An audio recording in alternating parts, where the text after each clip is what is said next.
Welcome to Encounter Wargaming, I'm Jay, and today we're going to start our journey into the second edition of Warhammer 40,000 with the Warhammer 40,000 Rulebook.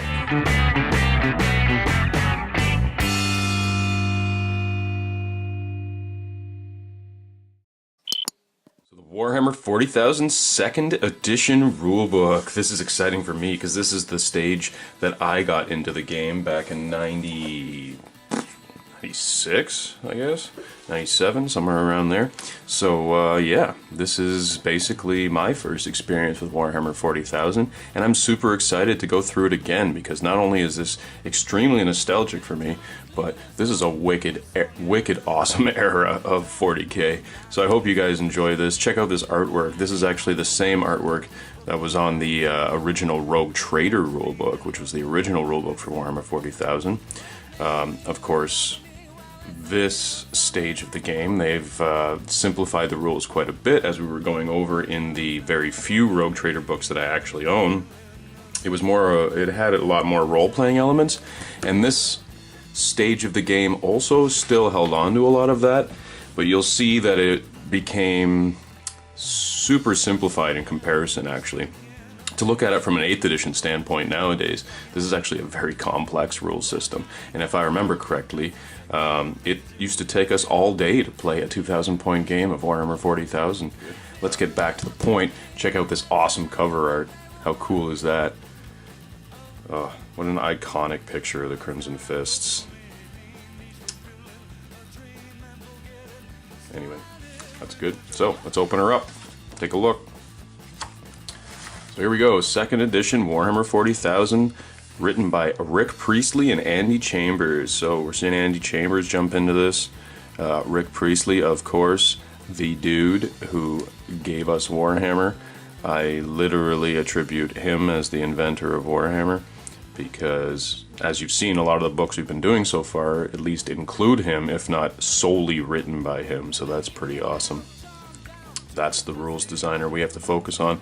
And as always, first page, we always look at the date, and in this case we got 1993, so that's pretty cool. But let's get started on the rules as the base for our second edition investigations. So table of contents, of course we've got all the fluff, and we're moving into characters, squads, the basic rules. We've got movement phase, shooting phase, hand-to-hand combat phase. There you go. Same basic deal we have nowadays. Of course, they've changed it up a little bit. Breaking and rallying, psychology, heroes, psionics. That's interesting. I don't remember them even still being called psionics. We noticed they were called that in the Rogue Trader edition. I guess they continued that. I always refer to them as psychics or psychers. Yep, and so we've got the psychic phase as a part of the game. How to use buildings, vehicles, and their data sheets. As I was explaining in past videos, each vehicle has locations that you roll on, and then each location has a different damage table, unlike later editions of 40,000 where there was just one damage table for all vehicles, no locations. Basically, this game has been simplified, just streamlined with every single edition they've come out with. And so this is really our first example of streamlining it, taking it from a role-playing game into a very focused tabletop mass combat system. So here we go. They're showing us what we get in the starter box. We got the cool plastic goths, which I still have a crap load of, and these plastic grots I still have a whole bunch of. The coolest part of this set was that they gave a cardboard orc dreadnought to get started with, because the Space Marine side, points wise, even with just a unit of Marines, was way more lopsided than just the orc boys and the grots themselves as far as point wise. So they gave you a nice cardboard dreadnought. I guess cardboard was cheap back then because that set came with a whole bunch of templates, counters, cards, all kinds of stuff, and I guess they couldn't afford to get, well, back then that model was actually a pewter model, so I guess they couldn't include that in the set. And they definitely didn't have the advanced plastic kit technology that they do nowadays. As you can see, these plastic kits were all pretty much monopose. Like, really, those are the 5 figures that are in the box. You got, I think, 10 of these, 20 of these, obviously only 1 sergeant, 1 missile, and then like the 8 Space Marines that could be changed out for either a flamer or a bolter, and there was only one flamer, I think. So it's basically just a tactical squad, which was really only 3 sculpts, and then a unit of boys and a unit of grots, which is really only 2 sculpts. Anyway, moving on. So there you go, we got the cardboard terrain that they gave you in the set, which was wicked cool. We beat the crap out of those terrain pieces, I'm telling you. We used them for every single game, and because a few of us had the set, we were able to assemble enough of these cardboard pieces to actually make a pretty cool battlefield. Some of the other stuff I incorporated at the time, we just did some like hills and stuff out of foam, and you know, a few tree pieces here and there, and we had a gaming table, so it was wicked awesome. This was really the first time they included terrain in a set. And then the 3rd edition one came with some plastic buildings, which was a huge upgrade. But the cardboard ones will always be awesome. Like I say, there was the sheer amount of cardboard that this set came with was just crazy. Cardboard must have been super cheap back then.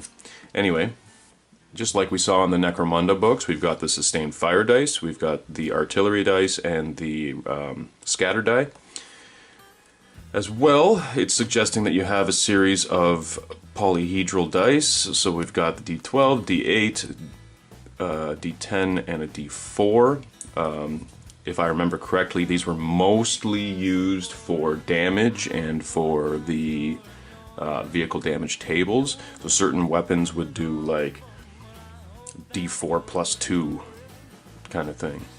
And then when you would roll on the damage tables, depending on how many locations it had, let's say the vehicle only had 4 locations, it would be a D4 to decide what location it hit, and so on and so forth. So, starting a game. We got the battle, we got setting up, explaining deployment zones. Excellent. Deploying for battle. Strategy ratings. Now that was something that they took out of the game in 8th edition. I mean in 3rd edition, sorry. Back here in 2nd, we had strategy ratings, so that not only gave you, if I remember correctly, I could be wrong, correct me if I'm wrong, guys, but it gave you a bonus to your first turn roll as well. There were strategy cards in this game, so you got the amount of cards equal to your strategy rating, if I remember correctly, and that gave you advantages over the opponent. So of course Space Marines have the best strategy rating because they're freaking Space Marines. And then, for some reason, Orcs and Chaos are all the way down at 3, Imperial Guards and Squads are 2, Tyranids 1. I guess Tyranids don't plan it out before they attack, they just move in. I guess that makes sense. You would think Eldar would be pretty strategic, though, even more strategic than humans. So we've got, anyway, deployment, hits and tips, starting and ending a game, winning the game, infiltration rules. Excellent. Now, mission cards. So, each mission was given to you on a card that you could keep with you during the battle. So, either you, like, they were like a pretty large card, like maybe half an 8x11 size card kind of thing, like maybe about that big. And what we used to do is we used to either take them all and shuffle them and just pull one out and be like, okay, that's the mission. Or you could go through and pick. As each player chooses one and then you roll off and that's the mission you do. Whatever. Either way, they came on cards. And they're showing you here the victory point situation. How you can get victory points and so on and so forth. How many guys you've killed, how many guys are wounded, blah, blah, blah, blah, blah.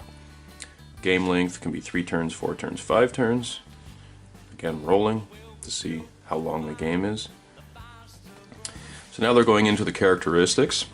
We've got your standard 10 characteristics that we've seen through all the stages of Warhammer and Warhammer 40,000 so far. These did change a bit in later editions. Like I say, in 3rd they took out the movement characteristic and actually introduced armor save as a characteristic as opposed to, you know, just an extra thing that you had on the side based on your war gear. Now in 8th they've even taken out initiative, which is interesting. And changed the way weapon skill and ballistic skill works, but these 10 characteristics were the 10 characteristics of Warhammer right from the beginning. Although we did see in Rogue Trader there were things like willpower and things like that, which I am inexperienced with of how that system works, but these are the 10 characteristics. Can't even talk. 10 characteristics that I'm used to, and also translated into Gorka Morka, Necromunda, and later editions of Warhammer 40,000. So there you go, explaining weapons and armor, how that works. So in this case, the armor save is a product of your war gear choices. It's not actually included in your basic profile. But here we're seeing the basic profile, the basic 10 characteristics, and obviously some awesome John Blanche artwork, as always.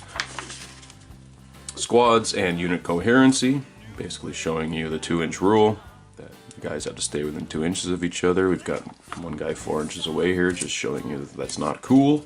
Broken coherency, how you get back into coherency, and now we're getting into the rules for cavalry as well. It's interesting, we got the Attilan Rough Riders. That's a super cool piece of art. It almost looks like it was done with watercolors or something. The sky with the bleeding there. That actually looks wicked cool. Awesome. Love this era. The turn sequence. So, this is how it worked. Movement phase, shooting phase, hand-to-hand combat, psychics, and rallying. Now, I thought the psychic phase was sooner than that. Nowadays, it's the second phase of the game. It has been since 6th edition when they reintroduced the psychic phase. I believe it was 6th edition. They took it out in 3rd, and then, you know, psychic powers were manifested in whatever phase that they related to. So if it was a shooting attack, it was done in the shooting phase. If it buffed your combat, it was done in the combat phase. And then they brought it back as its own phase. Now it's just been stupid overly simplified. Some are shooting attacks, some are combat buffs. And anyway, it is what it is. I guess it gives you the ability to do a psychic shooting and your normal shooting as well, but in my opinion that changes the balance of the game, but we're getting off topic again. So look at this cool Space Wolf artwork, that is so awesome.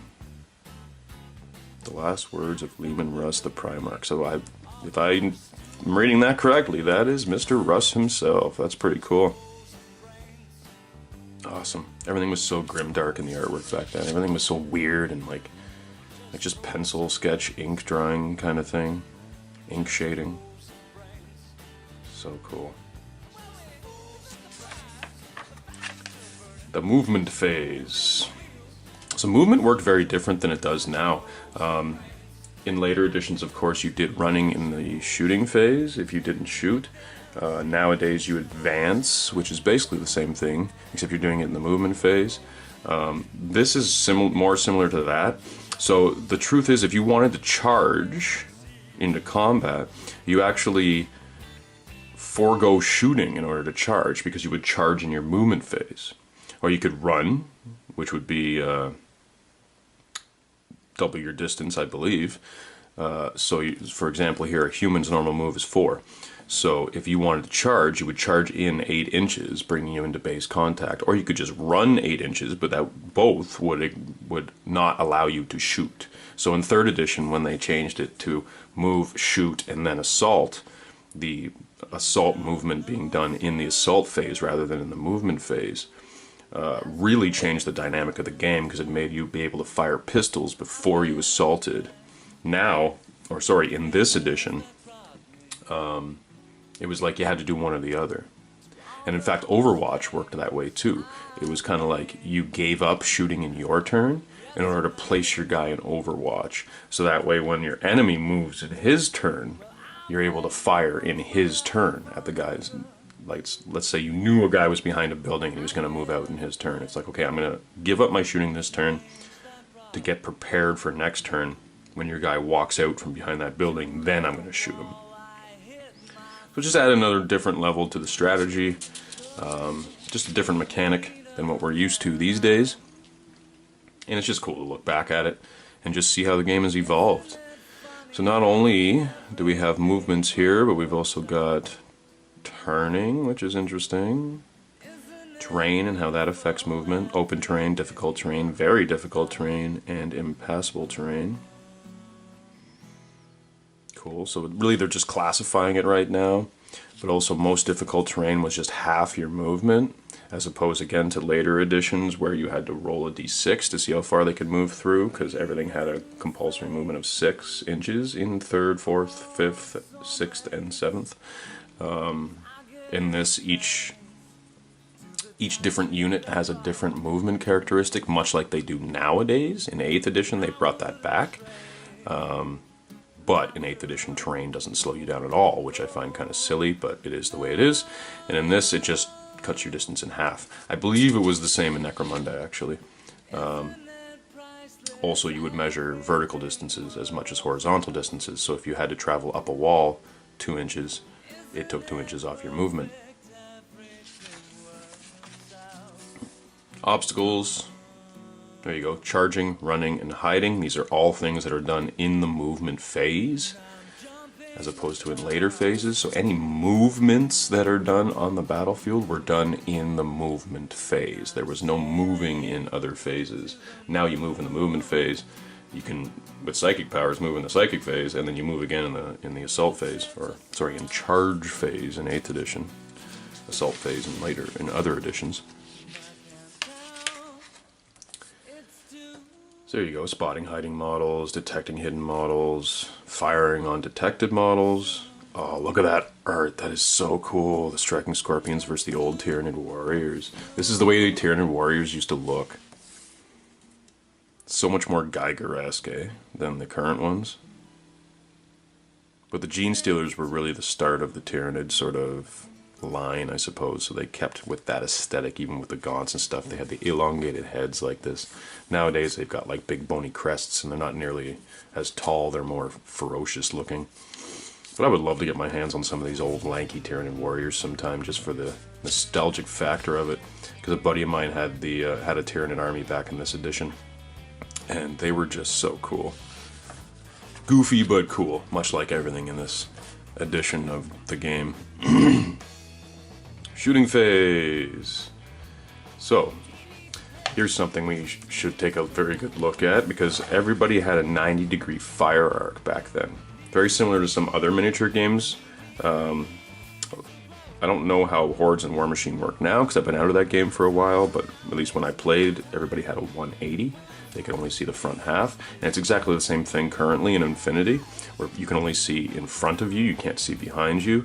In 40k now, everybody has a 360 vision, which makes a little more sense for infantry and individual characters and stuff. I still don't like that idea for vehicles, but again, they're trying to streamline, trying to make it simpler, and I get why they did it. But you have to realize, even back in this edition, even individual dudes could still only see 90 degrees in front of them. So if this orc was just over here, he wouldn't be in line of sight, even though he is technically in front of the Space Marine. He has to be in that 90 degree. And I remember back in the day making little templates for that. So yeah, I guess they're just giving you examples here and telling you which guys can see who. So obviously this orc can't see shit, but this guy can see these two dudes, but not these two dudes. This guy, however, can see everybody except for obviously the guy behind the building, etc. Moving on. Cover and obstacles, how those work. Oh, that's a really cool piece of art. Neat. I don't recall ever seeing these halos on Space Marines back then. That's pretty cool. That must be, they almost look like Blood Angels with the like death mask situation. That's awesome. That is a really nice piece of artwork. I like that. Cool. Going through the mechanics of the shooting phase and lines of sight. Here you go. We got all the Space Marines and they got all their 90-degree fire arcs in front of them. So it's like who can see who. As well here, we've got them all back to back like that, so that you get a 360 vision. At least one guy can see all the way around if you're surrounded, but each one guy can't all shoot this way. Only this one guy can shoot that way. Making sense? Cool. So we've also got ranges. Back then there was long and short ranges, and then maximum range. So once you hit your maximum range, I'm sure there were pluses, minuses, etc., etc. And those will be included in each weapon's profiles. To hit the target, our standard chart that we were used to through pretty much every edition until the current one, because now you just have it in your profile what you hit at. But that was the deal. All the way through, more or less just subtracting your ballistic skill from 7. But they did actually make a chart. Easiest way to remember it though was just to subtract your ballistic skill from 7. And if you needed a 7 or higher, of course, you needed to roll to hit, and then roll to hit again at a different number, showing that you could still possibly hit, but you literally have that much worse of a chance of doing it. Cool. Moving on. The damage chart. Toughness versus toughness. Again, this damage chart saw us all the way through from 2nd edition all the way up till 7th edition. This is the damage chart that we were used to. Now it's literally like 2 columns. Again, streamlining, but I like this chart.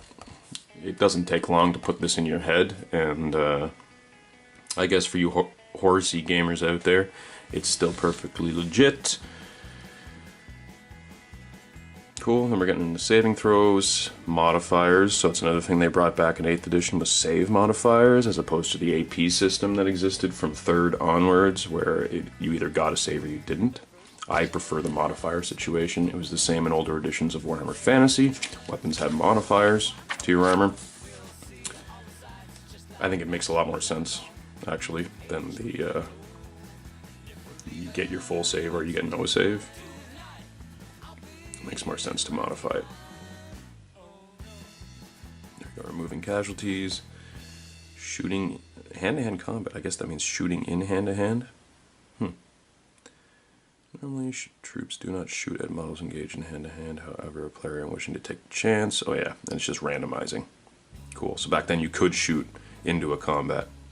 You just randomize whether you hit your own dudes or not. Sweet. Which again, I wish they had brought back, but they haven't.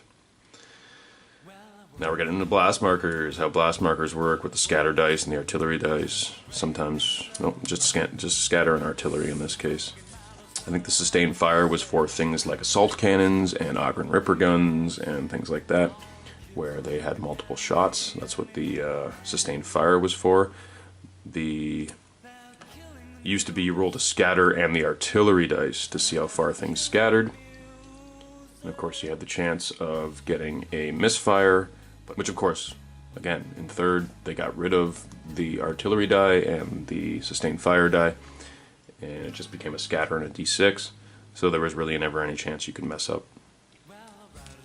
Unless you either missed absolutely completely, or you hit a few of your dudes, partials, whatever, etc., etc. There you go. How far you can throw a grenade, based on your strength, as opposed to it having a range like it does now.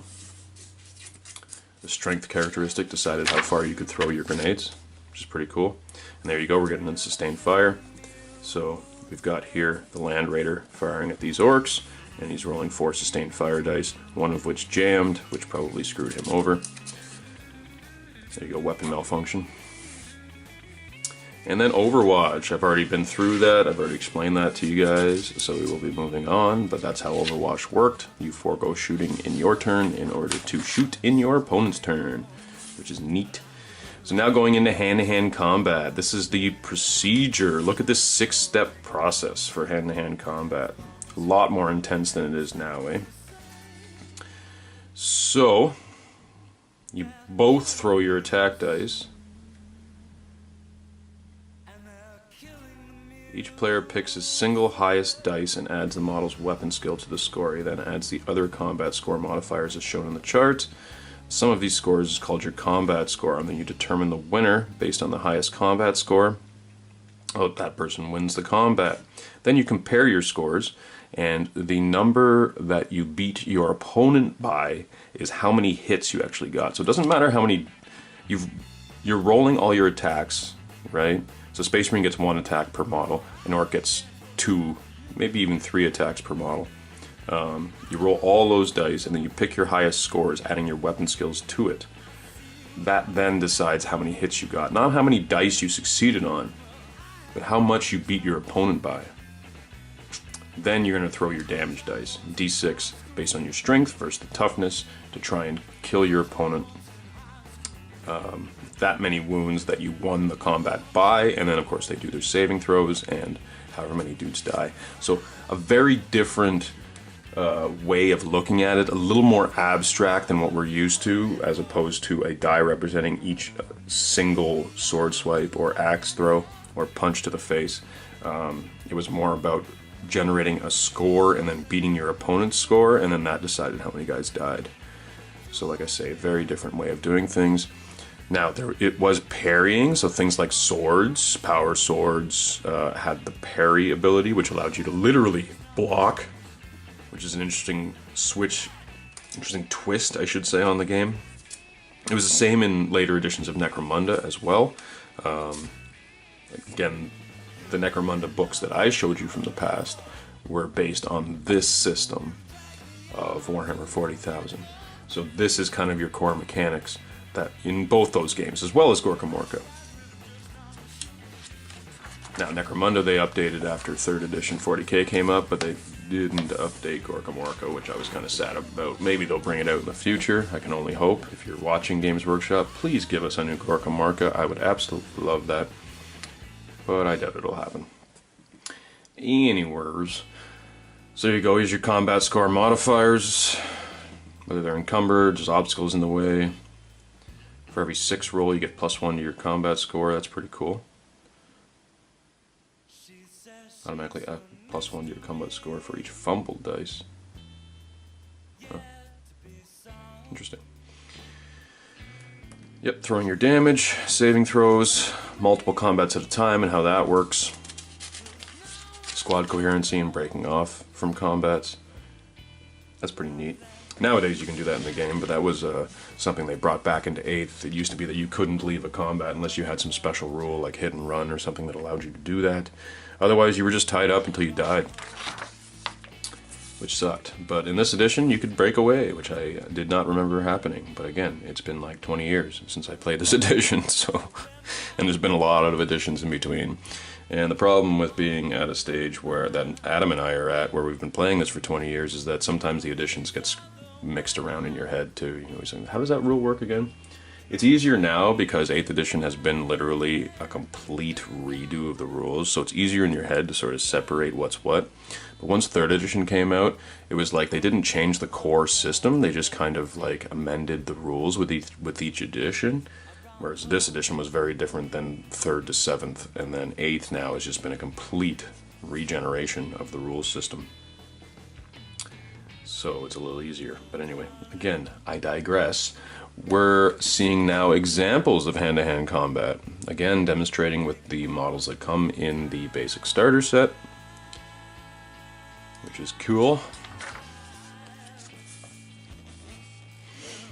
Break tests and rallying. Again, psychology being its own phase of the game.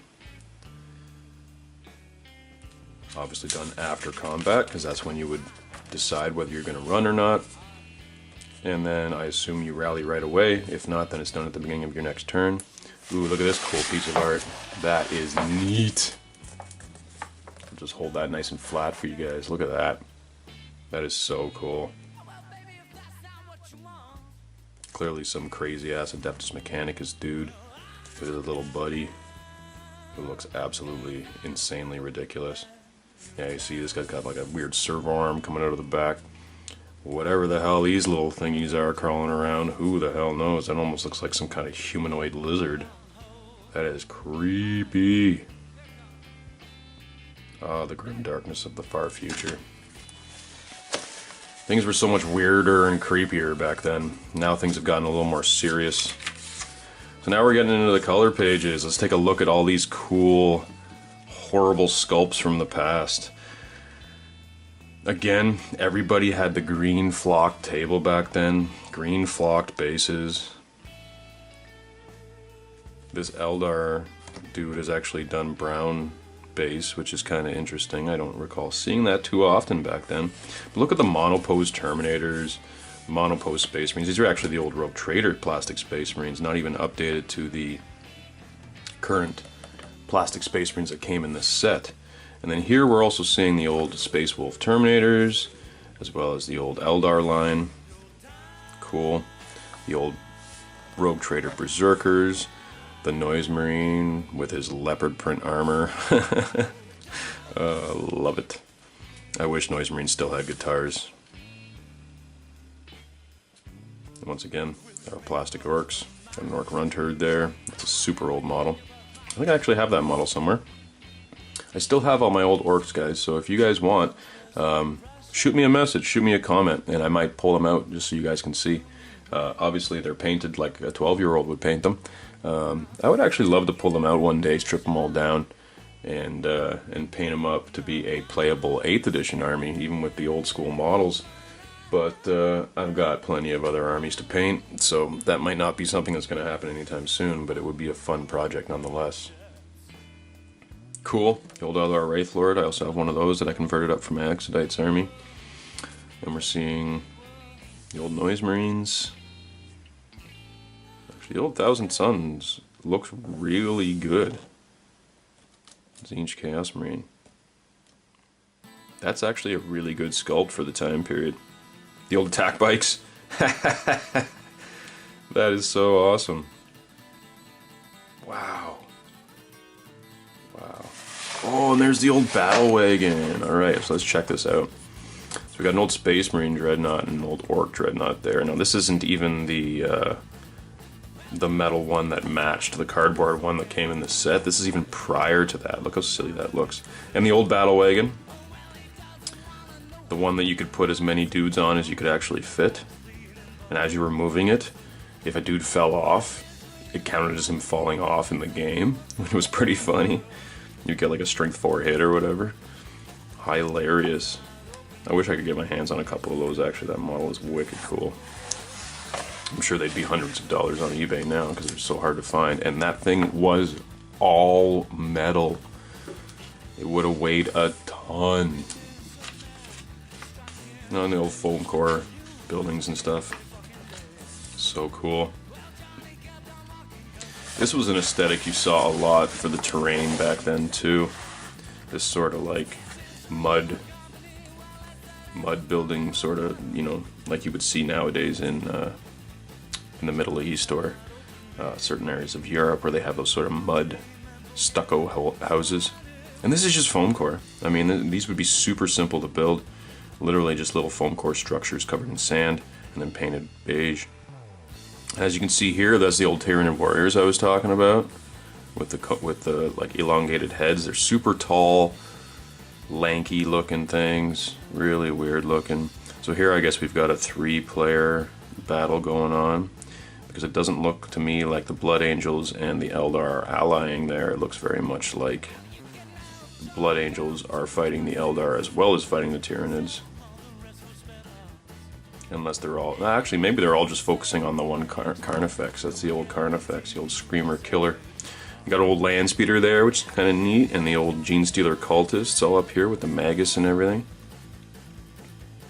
I've got myself a few of these pewter ones, which I intend to incorporate into my Genestealer Cult army if I ever get around to painting those. I've been putting that one off for a while, but anyway.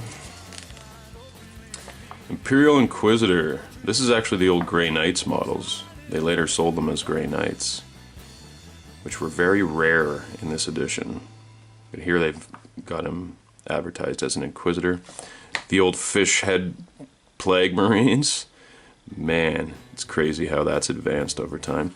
And this Dark Angel Captain seems to be missing his backpack, which kind of freaks me out. Because I had a buddy who had that exact model, and he came with a backpack that had a cape on it. The old Gazkul. Still got him kicking around somewhere. Awesome. What a neat old model.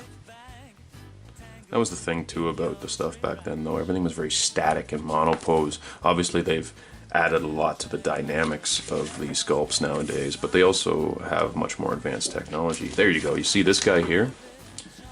Again, I think I have that model somewhere in my collection too, but if you see the cape he's got there, it's actually connected to the pewter backpack, so that Dark Angel we saw on the other page should have the same backpack, but he doesn't for some strange reason. Here you go, that guy has it as well. It's probably exactly the same pewter piece on his back. It's kind of the way they used to do things back then. And the old plastic scouts, I also have a few of those kicking around too somewhere. A unit of them. Cool. This is just bringing back childhood memories, man. It's so good. A couple of sweet little battle scenes, again with the Eldar versus the Blood Angels. And then we got the Eldar versus the Tyranids. Obviously they're using the same studio armies for these pictures, but it's still wicked cool, nonetheless. Ew, look at the old school Chaos Dreadnought. The flamer. Look, that's a very suggestively placed flamer right there. It really looks like he's got a cock. That's hilarious. And I guess they're considering the Carnifex the equivalent of a Tyranid Dreadnought, the old Orc Dreadnought, which just looks absolutely stupid now compared to nowadays. Wow, that Chaos Dreadnought looks so silly. But so does the Loyal one. I mean, really, that looks ridiculous. But that was the Rogue Trader models. I mean, at this point, they had just come out with this book, right? This was the first one to come out for 2nd edition, so they hadn't updated the model lines yet. There you go, it's a better look at the Tyranid Warrior. How lanky and silly looking they were. Those have like buck teeth. Old Landspeeder, it's a better look at it as well. Literally, it's like the Space Marines, just like, it was literally 2 Space Marines just hanging out on this thing. Nowadays they're like much more enclosed in a cab, but this is just like literally like zooming around 2 Space Marines with like a head, with like a multi-melt on it. Sweetness. Oh, cool. Now they're showing some other stuff. You got a Commissar there. That is the oldest Grot model I've ever seen in my life. And a pure Imperial Assassin. Just that generic assassin model from Rogue Trader. Interesting. I believe in this edition they started the... but they gave the Assassins their own book where they expanded it, right? And they had Vindicators and Culexus and the Calidus and all the houses that we know nowadays. I guess prior to the release of that book, they didn't really have the variants. You could kind of have an assassin and do what you wanted. Probably give him extra skills as well, but... Orc-Goth Brain Crusher. Wow. Somehow I don't think that's a model that they sold. That seems to me like a scratch build. Look, it literally has shingles on the roof of it. Yeah, that doesn't look like a plastic or a pewter kit that they would sell. It looks like somebody scratch built that. But it looks wicked awesome nonetheless. And even back then they encouraged you to scratch build stuff like that. Nowadays they don't do that. It's like, oh, if we don't sell a model kit for it, we don't want you to do it. Not back then. They wanted to encourage people to get creative. And the old Yarrick model, which I still think is a wicked awesome model. I mean, again, he's pretty static and not so dynamic as the current one. But the current one's even pretty old. That one came out in the 3rd. This one, I guess, came out in Rogue Trader. Cool. So that was fun, looking at that. Looking at all the old models and how everything looked back then. Now we're getting into psychology. Something that has been somewhat taken out of the game recently. I mean, we had a little bit of it from 3rd to 7th. Like there was special rules like fear and stuff like that, but it didn't work the way it did in this edition or in editions of Warhammer 40,000. In editions of Warhammer, where you had fear, terror, stuff like that. Stupidity. That's something they took out of the game later. So we're looking at fear. There you go. Terror, stupidity, frenzy, and hatred. Again, special rules that did kind of survive, but they survived as universal special rules. They weren't specific to the psychology phase of the game. Again, another example of streamlining over the years, but this carried through, like I say, to Necromunda and Gorka Morka. It's also come to this edition from prior editions of Warhammer and Rogue Trader. Moving on. Cool, so now we're getting into heroes and characters. People used to call it Hero Hammer back then because literally you would... You know, nowadays we have the Force Organization chart. Back in this edition we had percentages. There was no Force Org chart. That was something they brought in 3rd edition and continued on through later editions. So in this edition, we actually have percentages. So you would have like up to 50% of your points could be spent on characters. You could have up to 25% of your points on heavy support and artillery kind of idea. You had to have at least, again, it was different from every codex to codex, but like I'm just giving you examples. You had to have at least 25% of your army in infantry choices, so troop choices, right? So it's like, this is your minimum. You have to have at least 25% infantry, and then you can have up to half of your army put into heroes, which is why people literally called it Hero Hammer back then. It's like, okay, I get to invest 50% of my points into my heroes, which you could put all into one really kick-ass hero, like this badass demon prince that could just tear through entire armies, or you could have many heroes, almost as many as you had infantry, which is just absolutely nuts. But here they're showing you I think I was explaining to you guys in the last Rogue Trader book we looked at, actually, the Siege book, how you had levels of heroes. You had your champion, your hero, and your mighty hero. And literally it's showing you here. So your champion of your unit gets +1 weapon skill, +1 ballistic skill, +1 initiative. I thought it was just +1 attack, but I guess they're doing all of this across, +1 leadership. Going up a level, you're adding all these characteristics, going up another level. So literally you start with your base human stat line, which is basically 3s across the board, with the exception, of course, of a movement of 4, and, you know, 1 wound, 1 attack. Moving up to a champion, which actually looks more like a veteran stat line, an Imperial Guard veteran stat line. Right, weapon skill 4, ballistic skill 4, but still strength and toughness 3. Initiative 4, which is interesting. It's interesting that in this edition, an Orc Nobs still only has 1 wound. I guess it's something they changed in 3rd, where they stopped doing this sort of levels and started doing individual characteristics lines for each specific model. And they're showing Psychers. I guess they obey a different level of bonuses based on their levels than most characters do. Interesting. +1 toughness and +1 initiative. Weird. Again, much more complex rule system, very granular. Special characters, characters as leaders, neat. Characters in squads and how they interact. There you go, war gear cards. So back then, each piece of war gear you could add on to a unit that they didn't naturally come with in their profile was included on a small card, you know, business card size card, that would have its point value and all that stuff. So this was an edition of the game where literally we had binders full of cards, like in those little card pocket pages, and you would literally have to pull them all out. Like you'd have a deck of cards for your psychic phase, which had all your powers, and then you had another deck of cards that was your force deck, which fueled your power cards. Then you had another deck of cards, which was your strategy cards, as I was explaining to you the strategy ratings and how many cards you got to add to that. And then you had a stack of war gear cards, which was like all the war gear you could give to your characters and your sergeants and what have you. And yeah, so there was a lot of cards and counters and dice and all kinds of stuff. And I'm glad they streamlined a lot of that stuff out, but at the same time it kind of made it fun. Nowadays, it's the kind of thing where they sell a million different decks of cards that will help you in the game, but you don't actually necessarily need them to ever play. Like, for Maelstrom of War, for example, we have the objective cards, and you could still play Maelstrom without it, just by rolling dice, but it would be much cooler to have the cards. It's the same with the data cards for the psychic powers and stuff like that nowadays. We have cards which make great references if you actually have them, and you can put them in front of you to be able to read your powers very quickly without having to look through a book, but you don't need them, right? They're a luxury. Whereas back then, you actually needed the cards or you couldn't play the game, which kind of was a pain in the butt, because if you lost your cards, you were screwed.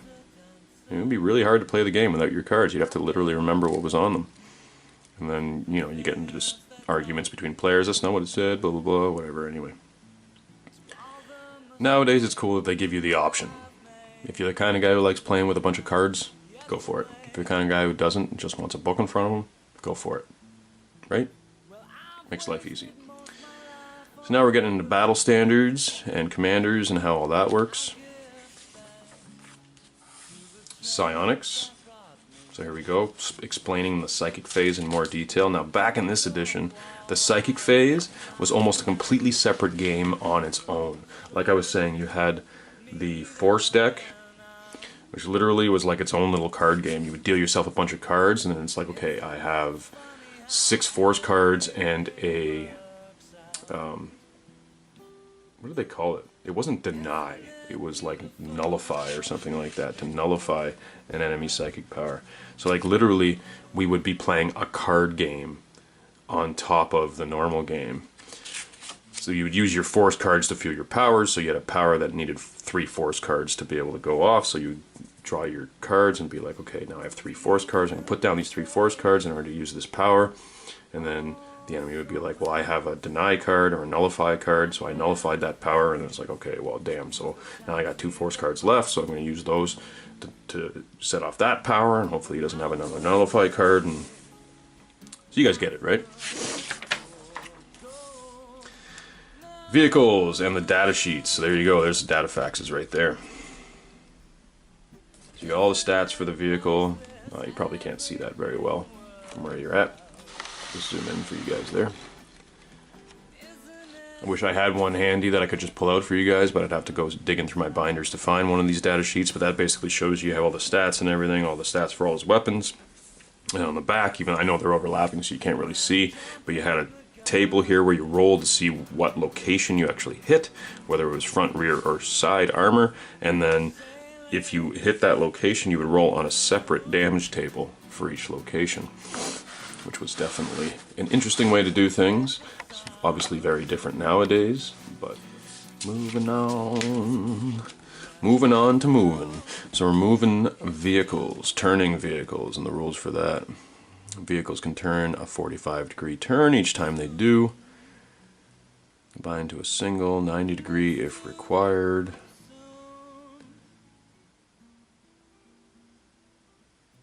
So each vehicle is different as to whether they are restricted turns, unrestricted turns. Some vehicles move, if you want to make a turn like this, you'd have to move 2 inches 45, 2 inches 45 kind of thing. Some vehicles can move 90, and of course I imagine things that fly and stuff have sort of a 360, like can just go that way, which is neat. Ooh, what is that thing? That looks like some cool orkiness. Awesome. Measuring turns.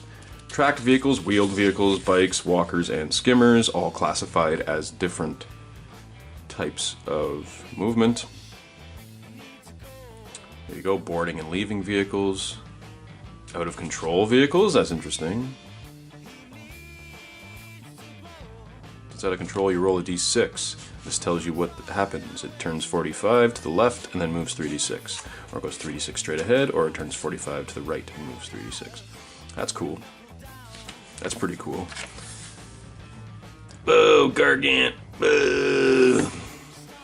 It's funny how they put a picture of a Gargant in there, because Gargants weren't even in the game. Armorcast came out with a model, I believe, which was kind of neat back before Games Workshop started doing super heavies.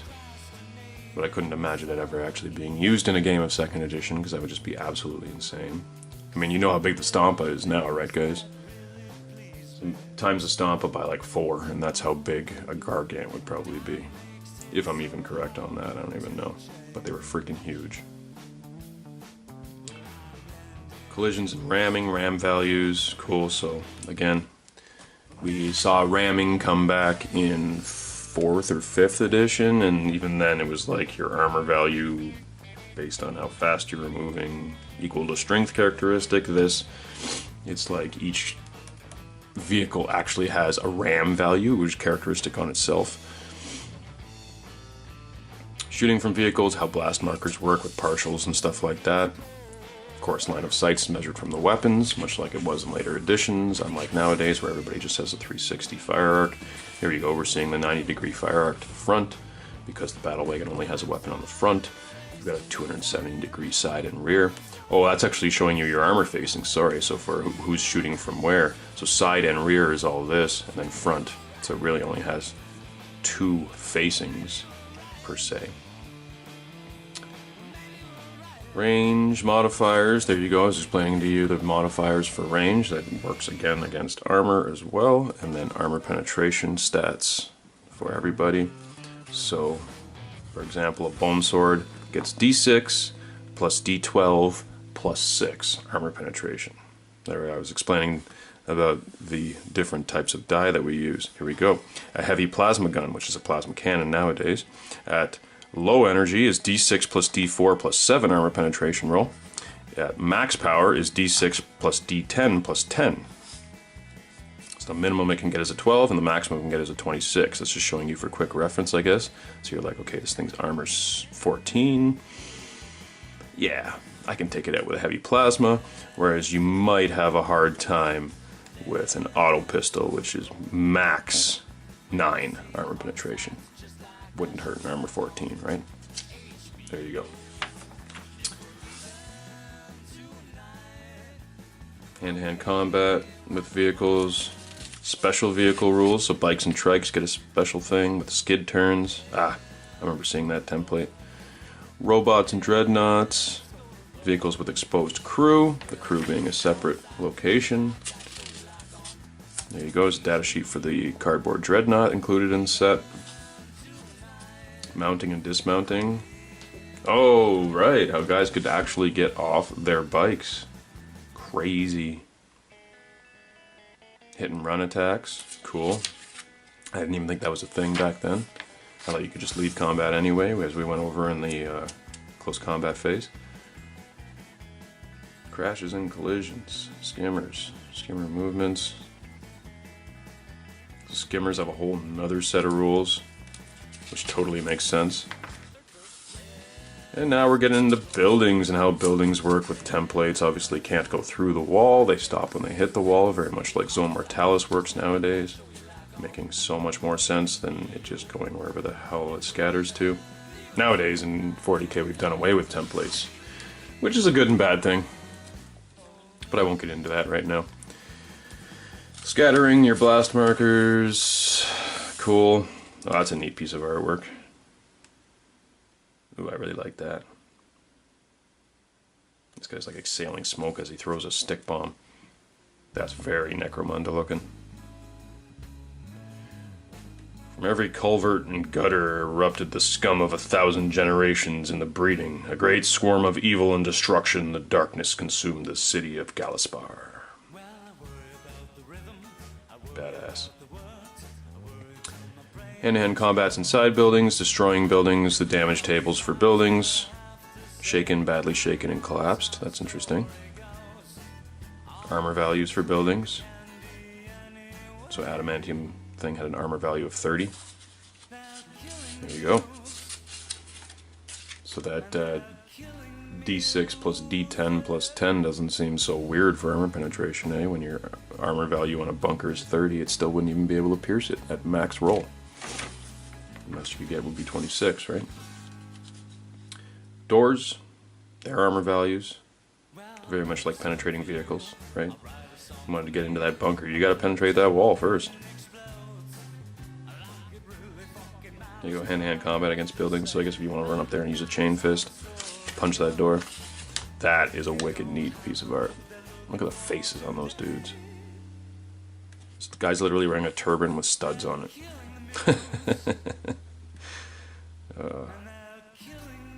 Good old John Blanche. Only the insane have strength enough to prosper. Only those who prosper may truly judge what is sane. Deep. Alright, designer's notes, blah blah blah. As usual, we've got the weapon summaries, all the summaries for your game in the back of the book. Something they stuck to with every edition. Up until now, I guess, because there's really not that much you need to summarize nowadays. Everything's pretty streamlined and straightforward, but back then it's like there were so many stats for everything. There you go, just the turn sequence, how all that works. They gave you these, this back page here, they actually gave you these on a hard card as well. They gave you 2 of them in the starter set so you could keep them with you. The phases of the game, how everything works, in summary. We used to keep these next to us while we played because this was basically how I learned the rules. I'm not going to lie there. So that's the book. That's the rule book for the 2nd edition of Warhammer 40,000. So I hope you all enjoyed that look at the Warhammer 40,000 rulebook that came in the 2nd edition starter set. Next week we're going to be continuing on with the starter set for 2nd edition, and we're going to go on to the Codex Imperialis, which gives you all your unit entries and fluff behind all the armies. So check that out next week. Until then, Please hit the subscribe button if you like our channel. That way you will be notified whenever our videos come out, all of these Relics of the Dark Age videos, as well as our battle reports, hobby tutorials, terrain tutorials, and our podcast. Also, if you really like what we do here, you like these videos, you like all our other videos, please go down and check out the description below where there's a link to our Patreon campaign, which for as little as $1, you get all kinds of extra content. You get behind the scenes content. You get these videos early, our normal Tuesday and Thursday videos early. Also, there is a perpetual discount off the warpainter.com, which is wicked awesome. You'll always get 10% off all your brushes, brush soap, paints, etc. He's got Vallejo, he's got CL75, he's got all the stuff that you need to get your hobby going. And otherwise, please hit the subscribe button, hit that little bell notification so you will be notified when our videos come out, and we'll see you at our next encounter.